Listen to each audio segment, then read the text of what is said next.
তামুররু বাইনা আইদিনা, আমরা সালাত পড়া অবস্থায় লক্ষ্য করলাম কিছু প্রাণী আমাদের সামনে দিয়ে অতিক্রম করছে। ঘোড়া হতে পারে বা গাধা হতে পারে, আমরা সালাত পড়ছি, সেই গাধাটা আমাদের সামনে দিয়ে হেঁটে চলছে।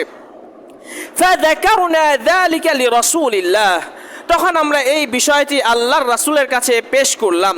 ফাকালা মিথলা মুআখারাতির রাহলি তাকুনু বাইনা আহাদিকুম থুম্মা লা ইয়াদুররুহু মা বাররা বাইনা ইয়াদাই, তোমরা যখন সালাত পড়ো, তোমরা তো উটের পিছনে যখন বসো একটা লাঠি রাখো, যাতে করে সেই লাঠির উপর শক্ত করে তোমরা ধরে রাখতে পারো এবং পড়ে না যাও।